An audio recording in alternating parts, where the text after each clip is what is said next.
중고등부 친구들 안녕하세요. 영상 예배에 모인 여러분 모두를 주님의 이름으로 사랑하고 축복합니다. 이 시간 우리가 마음을 모아서 하나님께 예배 드리겠습니다. 먼저 사도신경으로 우리의 신앙을 하나님께 고백하겠습니다. 나는 전능하신 아버지 하나님, 천지의 창조주를 믿습니다. 나는 그의 유일하신 아들, 우리 주 예수 그리스도를 믿습니다.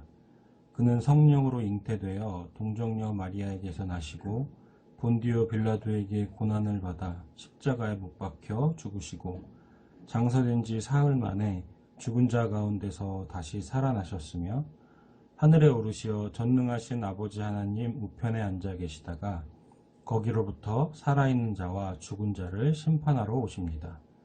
나는 성령을 믿으며 거룩한 공교회와 성도의 교제와 죄를 용서받는 것과 몸의 부활과 영생을 믿습니다. 아멘. 오늘 함께 부를 찬양의 제목은 나는 노래하네입니다.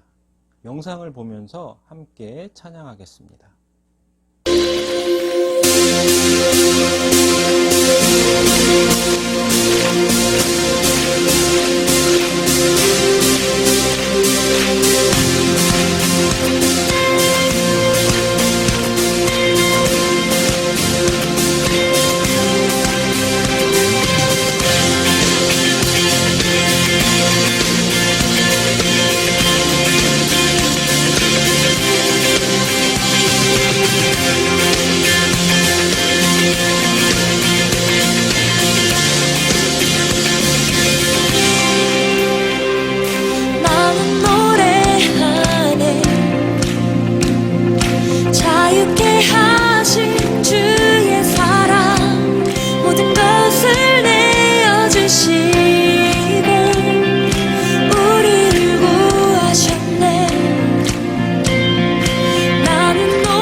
예배를 위해 함께 기도하겠습니다.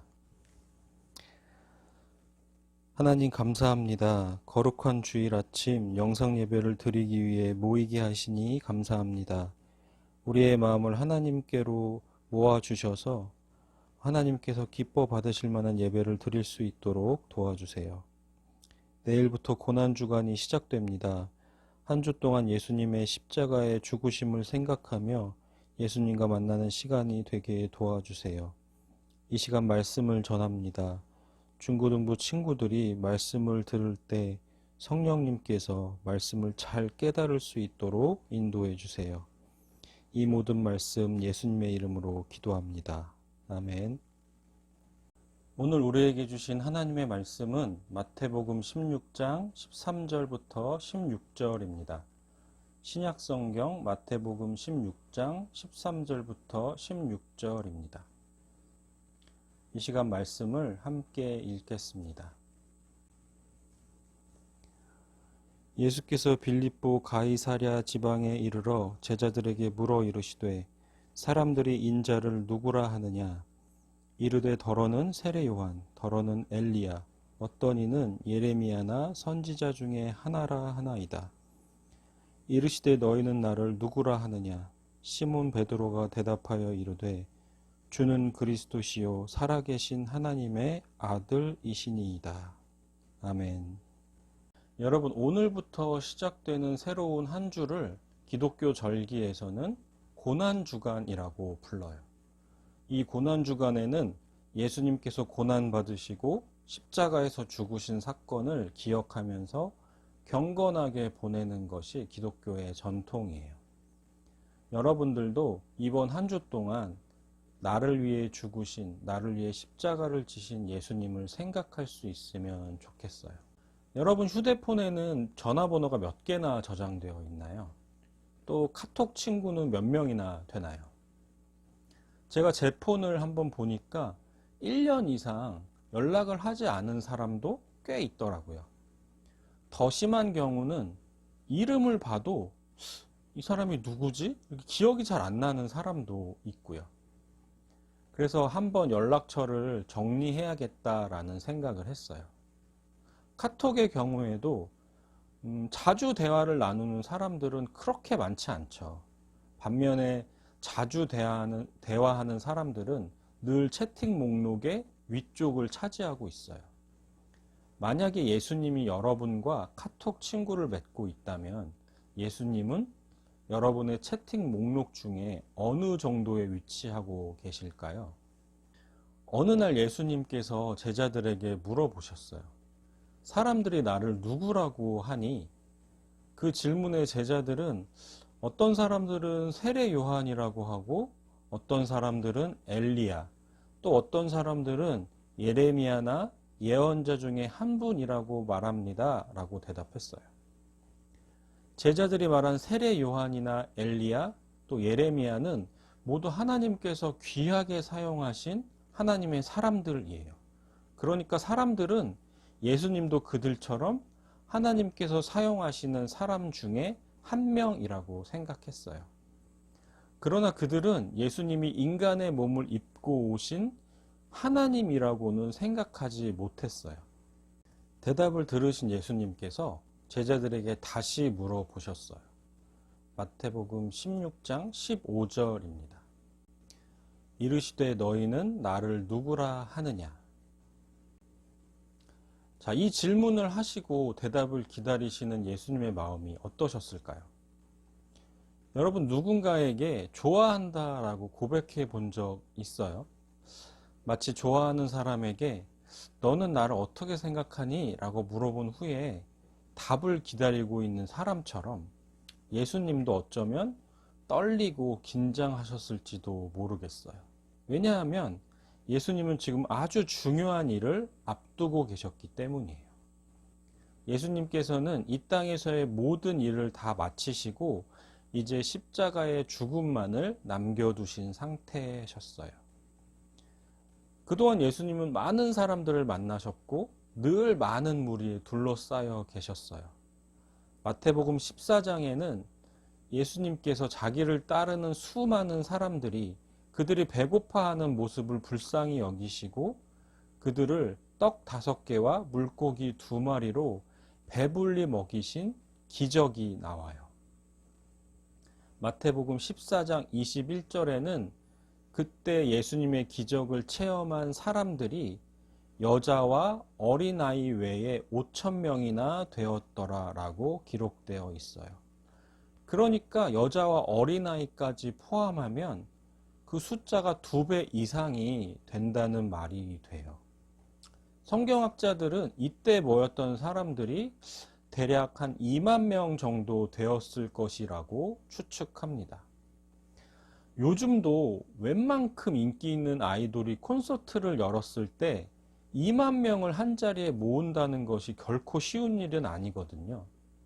자, 그걸 봤을 때 당시 사람들에게 예수님이 얼마나 인기 있는 분이었는지를 우리는 알 수 있어요. 그러나 정작 예수님께 사람들의 숫자는 하나도 중요하지 않았어요. 오히려 예수님을 제대로 알고 제대로 믿는 진짜 제자 한 사람이 더 중요했어요. 그래야 예수님의 죽음이 헛되지 않고 또 그 제자를 통해서 예수님의 복음이 세상에 널리 전해지게 될 것이기 때문이에요. 또 예수님에게는 사람들의 관심이나 인기도 전혀 중요하지 않았어요. 예수님을 따르는 사람들 중에 어떤 이들은 예수님이 다윗과 같이 이스라엘의 위대한 왕이 되셔서 이 나라를 다스려 주실 거라고 오해했고, 또 어떤 이들은 예수님이 베풀어 주시는 기적만을 바라고 예수님을 따라다녔어요. 그리고 또 어떤 사람들은 예수님을 그저 좋은 가르침을 주시는 훌륭한 도덕 선생님 정도로 생각하고 있었어요. 하지만 예수님과 늘 함께 했던 제자들이라면 너희는 나를 누구라 생각하느냐라는 예수님의 질문에 그 사람들과는 뭔가 다른 대답을 해줄 거라고 기대하셨을 거예요. 그리고 제자 베드로는 그런 예수님을 실망시키지 않았어요. 베드로가 뭐라고 대답했는지 16절을 읽어볼게요. 시몬 베드로가 대답하여 이르되 주는 그리스도시요 살아계신 하나님의 아들이시니이다. 아멘. 베드로가 말한 그리스도라는 말은 기름 부음을 받은 자라는 뜻이에요. 구약시대에는 왕이나 제사장 또 선지자처럼 하나님께 특별히 선택된 사람에게만 머리에 기름을 부었어요. 그러니까 예수님이 그리스도시라는 고백은 예수님께서 하나님께 선택된 왕이자 제사장이며 선지자라는 말이 돼요. 또한 베드로는 예수님을 하나님의 아들이라고 고백하고 있어요. 이 말은 예수님께서 온 인류를 구원하시기 위해 하나님께서 특별히 보내신 분이라는 뜻이에요. 이처럼 베드로는 예수님이 어떤 분인지를 정확히 알고 있었어요. 그는 예수님이 단지 훌륭한 사람이 아니라 하나님의 아들이시고 나를 구원하실 분이라는 것을 잘 알고 있었어요. 예수님께서도 베드로의 대답이 마음에 드셨던 것 같아요. 그래서 그의 고백 위에 주님의 교회가 세워질 것을 약속하셨어요. 그리고 그 약속처럼 베드로는 많은 사람들에게 복음을 전하는 삶을 살게 됩니다. 여러분, 예수님을 믿는 사람들을 우리는 그리스도인 또는 영어로는 크리스천이라고 하죠. 크리스천이라는 말은 작은 그리스도 또는 예수님을 따르는 예수님의 제자를 의미해요. 예수님의 제자는 예수님을 아는 사람들이에요. 물론 처음부터 예수님에 대해 많은 것을 알 수는 없지만 예수님을 알기 위해 예수님을 만나고 또 예수님과 교제하면서 예수님을 경험하고 배우는 사람, 이 사람이 바로 예수님의 제자입니다. 우리가 어떤 사람과 친구가 되기 위해서 반드시 필요한 것이 한 가지 있어요. 그게 뭘까요? 그것은 다름 아닌 시간이에요. 그 사람과 함께 보내는 시간, 이 시간이 반드시 필요해요. 함께하는 시간이 길수록 만남이 깊어지고 우리는 그 사람에 대해 더 많은 것을 알게 되고 또 자연스럽게 친해지게 되죠. 예수님을 아는 것도 마찬가지예요. 예수님과 만나면 만날수록 우리는 예수님을 더 알게 돼요. 자, 그렇다면 어떻게 예수님을 만날 수 있을까요? 제가 너무 자주 얘기하는 것 같지만 너무 중요하기 때문이에요. 바로 이 예배를 통해서 우리가 예수님을 만날 수 있어요. 예배는 예수님을 만나는 시간이에요. 우리는 예배 안에서 말씀과 찬양, 기도를 통해 그리고 함께 예수님을 믿는 사람들과의 교제를 통해서 예수님을 만날 기회를 얻게 됩니다. 그러나 똑같이 예배하고 기도하고 찬양한다고 해서 모든 사람이 예수님을 만나는 것은 아니에요.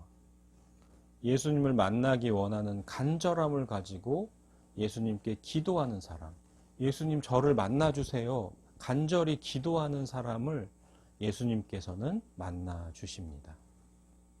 그리고 예수님을 만난 사람에게 예수님이 어떤 분인지를 가르쳐 주세요. 어떤 사람들은 평생 교회를 다녀도 예수님에 대해 물어보면 정작 대답할 말이 별로 없는 사람들도 많아요.